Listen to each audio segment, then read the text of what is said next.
ఈ రోజు జరిగినటువంటి ప్రధానమైనటువంటి అంశాల్లో మరి ఇటీవల చూసాం ఈ దేశంలో కొన్ని సంఘటనలు ఇటీవల జరిగినటువంటి పరిస్థితి ప్రధానంగా మన ఇండో చైనాకి సంబంధించినటువంటి ఒక బోర్డర్ సంబంధించినటువంటి సమస్య మన జరగడం జరిగింది. అక్కడ మరి డొక్లాం అనే ప్రాంతం ఏదైతే ఉందో అది మరి చైనా వారు మా అధీనంలో ఉందనేటువంటి వాదన, అది దానికి సంబంధించినటువంటి విధానంలో భాగంగా సిక్కిం కానీ టిబెట్ కానీ మరి భూటాన్ సంబంధించినటువంటి వాటి పరిధిలో ఉన్నటువంటి విధంగా ఉండే విధానాన్ని మరి ఈరోజు అధికారులు మాకు తెలియజేయడం జరిగింది.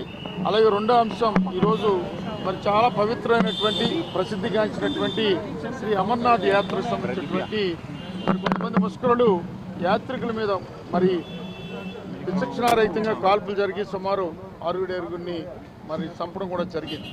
వీటి మీద కూడా ఈ రెండు సబ్జెక్టుల మీద సుమారు సుదీర్ఘంగా మరి వారు పవర్ పాయింట్ ప్రజెంటేషన్ అధికారులు చూపించడం జరిగింది. తర్వాత దీన్ని డిస్కషన్ కింద పెట్టడం జరిగింది. మరి వివిధ పార్టీలకు సంబంధించినటువంటి వారందరూ కూడా మరి దేశానికి దేశంలో ఉన్నటువంటి ఈ సమస్యలకి తప్పనిసరిగా మా సంఘీభావం ప్రకటిస్తున్నామని చెప్తూనే కొన్ని సూచనలు కూడా వివిధ పార్టీల వారికి ఉన్నటువంటి విధానంలో చెప్పడం జరిగింది.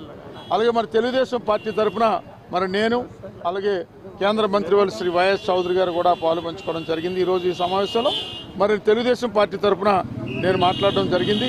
ఈరోజు ఏదైతే ఇండియా చైనా సంబంధించినటువంటి బోర్డర్ ఇష్యూ ఉందో కేంద్ర ప్రభుత్వం దాన్ని మరి చాలా గట్టిగా తీసుకోవాల్సిన అవసరం ఉంది. ఎందుకంటే ఒకవైపు మనకు పాకిస్తాన్ సంబంధించినటువంటి సమస్య ఈరోజు జమ్మూ కాశ్మీర్లో కానీ ఇటీవల వస్తూ ఉంది. అలాగే మరి చైనాతో కూడా ఇటీవల మరి ఎప్పుడో ఎన్నో సంవత్సరాల క్రితం ఉన్నటువంటి ఒప్పందాలు కూడా ఉల్లంఘించి ఈరోజు ఒక రోడ్డు విషయంలో వారు మరి రోడ్డు వేయడం కూడా జరిగినటువంటి పరిస్థితి మనం చూడడం జరుగుతూ ఉంది.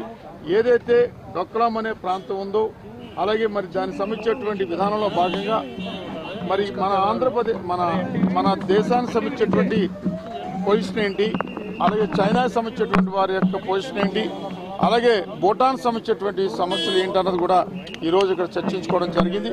తప్పనిసరిగా మేము కూడా మాట్లాడుతూ తప్పనిసరిగా కేంద్ర ప్రభుత్వం తీసుకున్నటువంటి ఏ చర్యకైనా సరే మరి మా తరపున మరి కేంద్ర ప్రభుత్వం సహాయ సహకారాలు ఎల్లవేళ కూడా మరి మా పార్టీ తరఫున ఇస్తామని కూడా చెప్పడం కూడా జరిగింది. అలాగే కేంద్ర ప్రభుత్వం కూడా గట్టిగా అటువంటి వాటిని అణిచివేయాలి. ముఖ్యంగా ఏదైతే బోర్డర్ ఇష్యూ ఉందో దాని మీద గట్టిగా మరి స్టాండ్ తీసుకోవాలన్నది కూడా మేము కోరడం జరిగింది.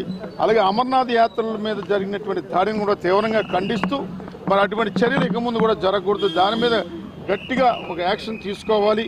మరి అటు ముష్కర్లు ఈ రకమైనటువంటి మరి యాత్రికుల్ని ప్రాణం తీయడం అన్నది చాలా దురదృష్టకరమైన సంఘటనగా మేము కూడా మాట్లాడడం కూడా జరిగింది.